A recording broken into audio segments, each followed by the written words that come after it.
Well, Father, thank you for those introductory remarks. They were wonderful. Thank you. Well, good morning, everybody.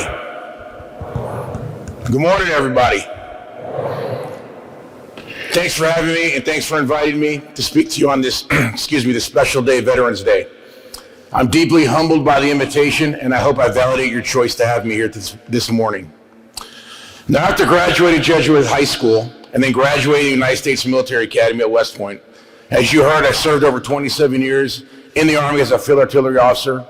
I deployed one time each to Iraq and Afghanistan, where I had to deal with the stressors of combat, lead America's finest in those environments, and work with the members of our allied nations and the local populace to solve complex problems. Throughout my career, I've led diverse organizations ranging in size from 30 people to 1,200 people. And I've experienced the highs and lows that come along with being the top dog. I've also served as the keynote speaker at dozens and dozens of public and private events. Briefed senior leaders in the military and in the Department of War and members of Congress and their staffs. And during the preparation and being in the moment in all of these situations, I was always nervous, anxious, self-conscious, and dare I say it, scared. But I can honestly tell you, I have never been more nervous or more anxious than I was preparing my remarks for you this morning. And you know why that is? It's because I know the type of young men that are sitting in this chapel. I was one of you. I was, and I'm still friends with those of you, or those guys that sat with me in those same pews. You're some of the best that Tampa has to offer. The fact that you chose a path in life that begins with attending Jesuit high school says a lot about your character, your core values, your faith, and your leadership potential. Now don't let this high praise I just gave you or any other recognitions you've gotten throughout your life go to your head. Stay humble, because remember, you still need at least $2 to get a drink at the Circle K. Now, I meant what I just said a moment ago. I was very humbled by the invitation, and I really want to make you proud. So if you just indulge this 1993 graduate for a few moments, I'll try to provide you some life lessons on service and leadership from the perspective of a veteran on this special day. Hopefully it resonates with you in a positive way. Thank you in advance for your attention.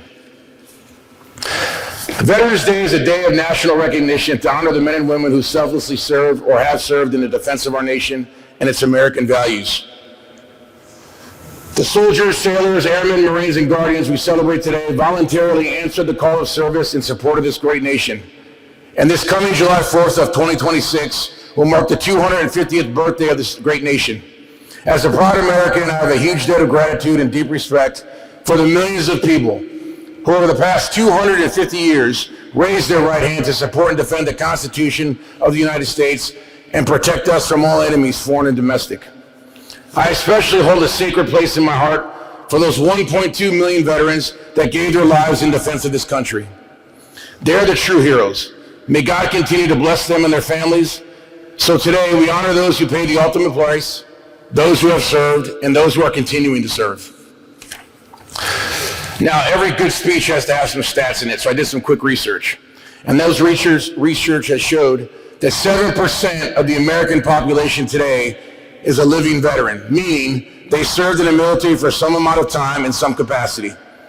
Less than 0.5% of the current population is serving on active duty today, and the current population, and 1% of the current population makes up our total military force, which includes the active duty, the reserves, and the National Guard. Now, why do I mention this? I mention this because it takes a special person to put their life on the line to maintain the freedoms that we enjoy every day. But joining the military is not the only way to serve. Now, I never thought I would be one of those folks who served and made a military career. Growing up, I had zero aspirations to serve in uniform. Sports gave me the pathway to West Point and then launched me into a successful career of service in the U.S. Army. And why was I successful? Jesuit high school made me successful because it taught me how to become a man for others, a servant leader. Now let's talk about those words, servant leader. What is service?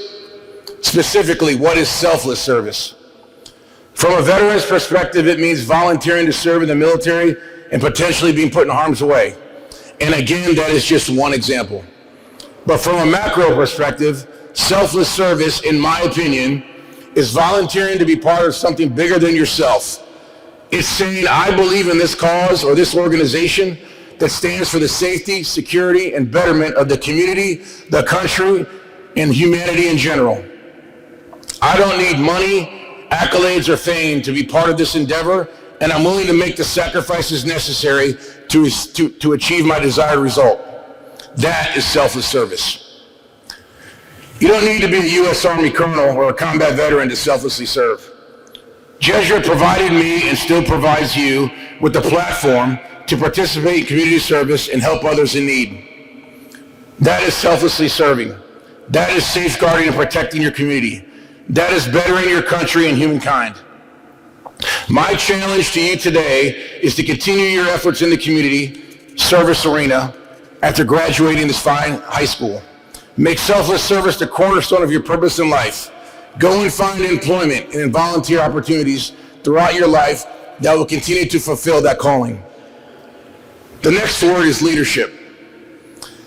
The Army defines leadership, the Army defines leadership using these 7 values: loyalty, duty, respect, selfless service, honor, integrity, personal courage.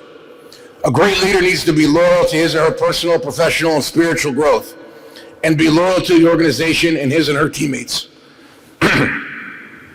A great leader needs to have a sense of duty or purpose that is driven from a deep belief in the organization's vision and mission. A great leader needs to treat everyone with dignity and respect, because when your peers and subordinates know that you have their backs, they will stop at nothing to help you and your organization achieve your desired end state. A great leader needs to be selflessly serving and always putting the needs of the organization and others before their own.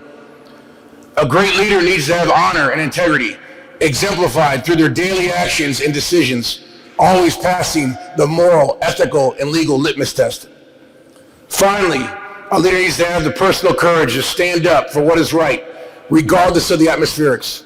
Not be afraid to hold people accountable to the standards and take responsibility when their poor judgment and bad decisions on their part result in unfavorable outcomes. These traits, coupled with selfless service, make up the ultimate servant leader. My baseline fundamentals of being a servant leader started with my upbringing and my parents, but they were really honed here at Jesuit. Whether in the classroom or on the fields of friendly strife, Jesuit taught me the importance of my Catholic faith and continual spiritual growth. Jesuit challenged me academically to become a critical thinker and more intelligently competent through academic rigor. Jesuit promoted love and justice as part of the Men for Others mantra and emphasized the importance of community service and using your talents to serve God and others. Finally, Jesuit promoted the idea of the whole person and to seek out your passion, explore the world and other interests to become a well-rounded leader. These servant leadership traits I learned and began to perfect at Jesuit aided me in getting through West Point, influenced and guided me through 2 deployments during all my echelons of command, afforded me the essentials to lead the American sons and daughters in combat, and also during daily operations back home, gave me the confidence to endure graduate school and teach at the United States Military Academy, gave me the confidence and competence to brief and influence senior leaders in the Pentagon, and most importantly, gave me the wherewithal to stay humble and understand the number 1 priority is to take care of your people under your responsibility. So today on Veterans Day, I want you to do 2 things. First, find a veteran and thank them for their service. They will never ask or look for the recognition, but deep down, when they hear that phrase spoken to them in a sincere tone, they truly do appreciate those words. Second, think about how you're going to make servant leadership a priority in your life going forward. How are you going to make that priority as you finish your time here at Jesuit, throughout college, throughout your career, and throughout the rest of your life?